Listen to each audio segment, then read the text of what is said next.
السلام عليكم يا شباب. في الفيديو ده هنتكلم عن الكونتراست، هنعرف ازاي باستخدام الكونتراست ممكن نحسن شكل اليو اي بتاعنا ونحسن بشكل كبير تجربة المستخدم. والكونتراست هو الاختلاف في شدة التباين او في شدة الوضوح ما بين الاليمنتس وبعضها. طبعا احنا بنستغله كيو اي يو اكس ديزاينرز علشان ندرو الاتنشن بتاع اليوزر بتاعنا بطريقة ما، بحيث ان هو يعمل انتر اكشن على الحاجة اللي احنا محتاجينها. في الفيديو ده احنا هنتكلم عن الكالر والسايز كونتراست، ولكن هو الكونتراست طبعا ليه اشكال وانواع كتير جدا، والبلوج دي بصراحة بتغطي تقريبا معظم أنواع الكونتراست وبتشرحه شرح تفصيلي جدا، وبرضو بيبقى فيه صورة كده بتوضح الفروقات ما بين كل أنواع الكونتراست المختلفة. هسيب لكم اللينك بتاعها تحت في الديسكريبشن، ولكن احنا هنبتدي أول حاجة عندي بالكالر كونتراست. زي ما احنا شايفين قدامنا دلوقتي، الكالر هو الحاجة اللون المختلف ما بين كذا لون متشابه، فطبعا عينك بشكل تلقائي بتروح للون المختلف دايما وسط الاليمنتس المتشابهة أو الفيل كولر متشابه. وبرده لو جينا للسايز كونتراست هنلاقي ان برضو عينينا دايما هتروح للحاجة اللي حجمها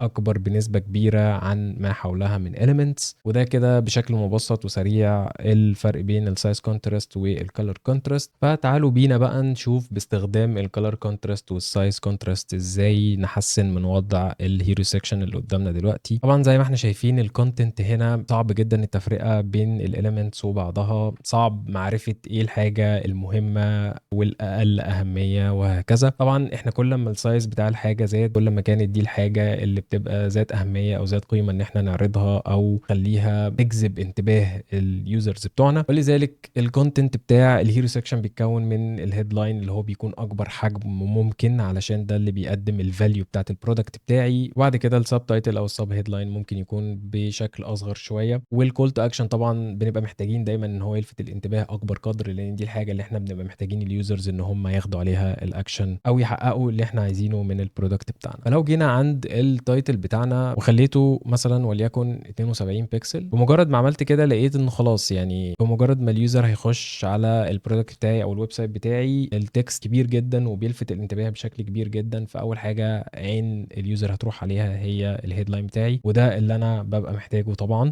ممكن طبعا التايبوجرافي فيها برضو كونتراست، وطبعا الويت بتاع التايبوجرافي برضو يعتبر من انواع الكونتراست. لو الويت بتاعي ريجولار غير لما يكون بولد، طبعا البولد بيلفت الانتباه اكتر بكتير من الريجولار، ولذلك معظم الهيدلاينز او التايتلز بتبقى موجوده بالويت بتاع البولد. ممكن نقلل اللاين هايت شويه، وطبعا اللاين هايت والقصص بتاعت التايبوجرافي هنبقى نغطيها في فيديو منفصل. فزي ما احنا شايفين التايتل بتاعي بشكل كبير بقى جذاب جدا، وعيني على طول بتروح له اول ما بفتح الصفحه بتاعت البرودكت بتاعي. السب تايتل يعني تمام، الزرار طبعا هو اللي بلندد قوي ومش واضح قوي، مش بيلفت الانتباه بقدر كبير. لذلك طبعا ده من اهم الحاجات، لان ده الحاجه اللي انا هبقى محتاج اليوزر ان هو ينتراكت معاها. فلذلك من المهم جدا ان انا الفت الانتباه للزراير بتاعتي بقدر الامكان. ممكن اخليه مثلا اللون الازرق ده، وطبعا كده الكونتراست بتاع التكست باظ خالص، فاخلي التكست باللون الابيض. وبرده ممكن اديله بولد. وزي ما احنا شايفين بمجرد ما عملنا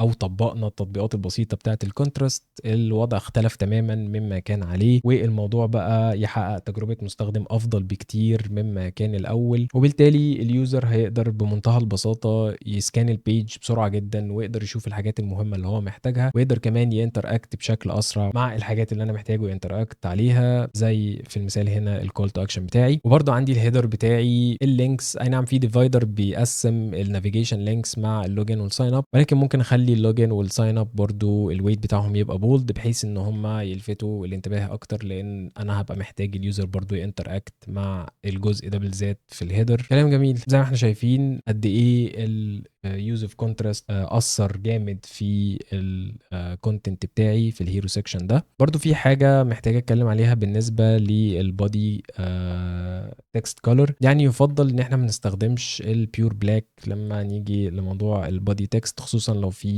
بلوج بوست مثلا او هيبقى في تكست كتير اليوزر محتاج يقراه. هيبقى الاريح جدا على العين ان هو يستخدم دارك جراي بدل البيور بلاك. البيور بلاك ده بيرهق العين بشكل كبير لو اليوزر بص له لمده كبيره. طبعا في منظمه WCAG او الويك اج دي اللي بتدي الجايد لاينز بتاعه الاكسسبيليتي، وده طبعا انا بحتاجه لو جيت مثلا قللت الكلر بتاعي بشكل كبير. ممكن بالنسبه لي انا يبقى ريدابل وممكن اقراه بكل سهوله، ولكن بما ان اليوزرز بتوعنا مش هيبقى عندهم مستوى النظر بتاعهم متساوي، في حد نظره قوي في حد نظره ضعيف، ولما اجي احدد لون زي البودي تكست عندي دلوقتي لازم استخدم كونتراست تشيكر علشان اتاكد ان هو هيبقى اكسسبل للماجوريتي اوف يوزرز بتوعي. طبعا كل ما كان الكونتنت بتاعي اكسسبل لماجوريتي اكتر من اليوزرز، كل ما كان ده هيعود بالنفع على البرودكت بتاعي. انا دايما هبقى محتاج ان انا اجذب اكبر قدر من اليوزرز للبرودكت بتاعي، ولذلك طبعا لازم نهتم بموضوع الاكسسبيليتي. فانا لو جيت مثلا اخترت ايه اللون بتاع البودي تكست بتاعي وحابب اتاكد اذا كان هو متوافق مع الاكسسبيليتي جايد لاينز بتوعي،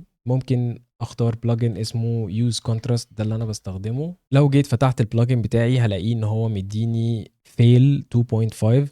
احنا للتكست اللي اقل من 18 بكسل بنبقى محتاجين ان الرقم بتاع ال 2.5 ده يبقى مينيمم 4.5 اللي هي الريشيو 4.5 لواحد، ولو 18 او اكبر من 18 تبقى الريشيو 3.0. احنا التكست بتاعنا هنا 16 بكسل، فاحنا ممكن البلجن بيفيدنا في ان هو بيحدد لنا الكالر. لو دوسنا على السهم الفوق ده دوسة كده هو وصلنا لل 3، ولكن هو بيقول لنا ان هو فاليد لل 18 بكسل، واحنا عندنا دلوقتي ال 18 بكسل بولد كمان، واحنا عندنا دلوقتي التكست بتاعنا 16 بكسل. هندوس دوسة كمان بحيث ان هو يحقق الدبل اي ستاندرد اللي هي ال 4.5. طبعا انا ممكن ازود في البودي تكست واوصله لحد 7 وليكن، مفيش مشكلة خالص. المهم ان انا ما اقلش عن 4.5 علشان احقق اكبر قدر من الاكسسبيليتي واقدر اوصل البرودكت بتاعي واخليه اكسسبل باكبر قدر من اليوزرز. طبعا انا لو جيت عند الزرار برضو هلاقي نفس المشكله، هو فيل عند 2.5. انا مدي